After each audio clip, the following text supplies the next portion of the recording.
All right, bro, what we doing today? Trying to get a high taper, like High taper.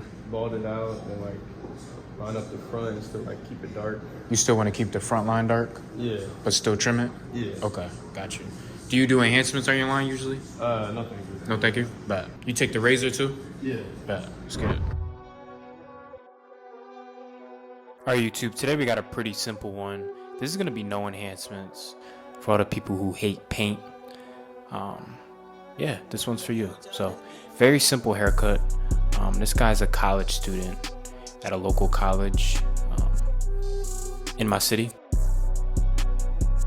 So we're gonna comb out his hair first. He has like very good sectioning. He definitely took the time out to really section it nicely. Whoever his loctician is, shout out to her.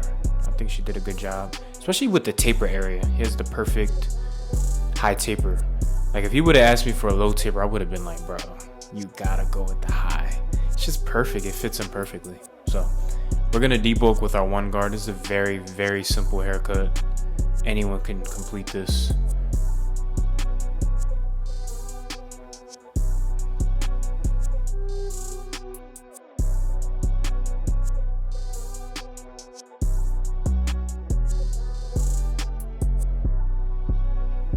And since he doesn't want any paint, you're gonna wanna compress the blend and also keep those vertical bars very, very dark.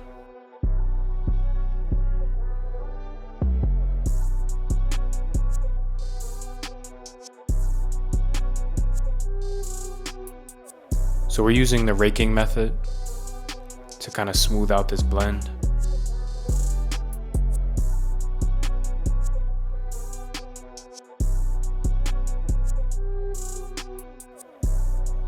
And I'm being careful not to cut into his dreads. That's also important. Shout out my editor, man. We actually got to link up this weekend. We went out to Key West into Miami. We had a blast. You know, if you're working with someone professionally, I think it's important to also build some type of bond with them. It doesn't have to be personal. Like me and my editor, I wouldn't say we're friends, but we're associates. You know, we work together, we make money together, and it's good to have that connection, that chemistry, especially within, you know, a relationship type thing with like a barber and an editor, because we have chemistry, me and my editor. I can send them a picture of a cut and like, yo, what should I do? He'll already know what to do with it. He'll already know what direction to take in the video. Like the areas I lack in, he picks up in. The areas he lacks in, I pick up in. It's beautiful. So for the back taper, we're gonna do pretty much the same thing, taking it up a little bit higher. And I'm kind of just flicking at the top, but you just, like I said before, don't cut the dreads. Like they will be very mad at you. Fortunately, I've never done it. I feel very awkward when like the guard gets stuck on the dreads, because I know, especially the beginner people with locks, they're like, oh, this dude just cut my dread off, when I didn't. It's just, you know, the guards snag a lot, especially, you know, wall guards and antis guards, they snag. So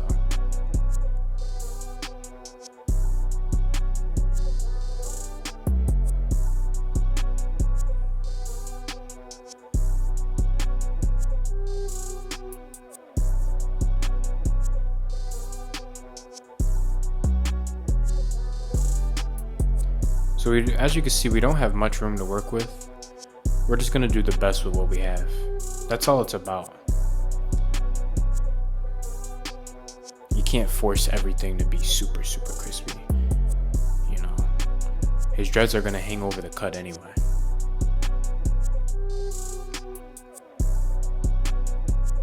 But it is crazy how much just a difference a line in the back of your neck can make. It even makes the dreads look better, because as you can see, he doesn't have a fresh retwist or nothing. It's not super fresh. Looks like a few weeks old, so maybe even a few months.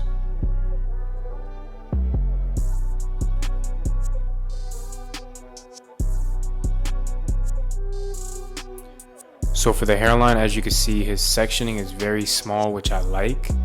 I actually prefer it like this. We're gonna take it down with the one guard with the lever completely open. We're gonna wipe it down with a little bit of alcohol and spray hairspray and then brush it in. The reason I brushed it instead of combing it was because his hair was kind of over curling in the front. He has very kinky hair, very curly hair. So we start towards the middle and we work our way to each side.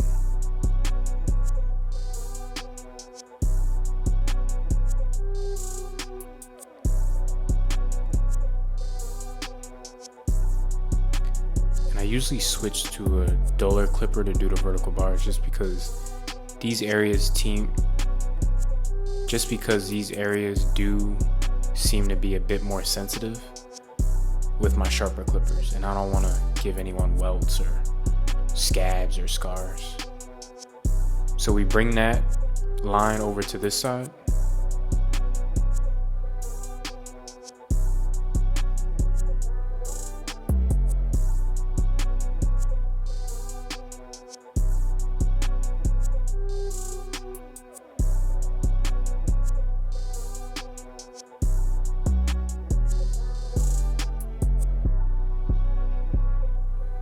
And now we're gonna use the shavers. I asked him if he could use it. He said yeah. And shout out Easy Blade. We're gonna stretch the skin. Use my code, the 4th Ken, for a 10% discount. And we're just cleaning up the bottom of the taper right now. Always ask your client before using the shaver, just because some clients can bump up.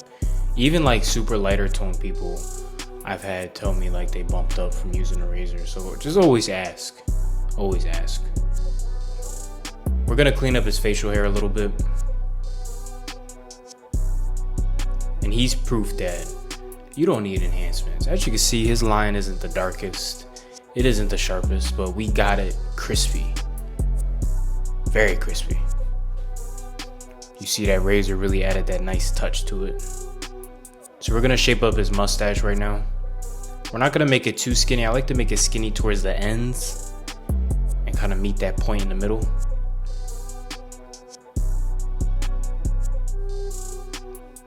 Not everyone wants like the very skinny, super sharp stash. Some people just prefer like a more natural look. So as you can see, my client's satisfied with the end result. This is how he came in. This is the before.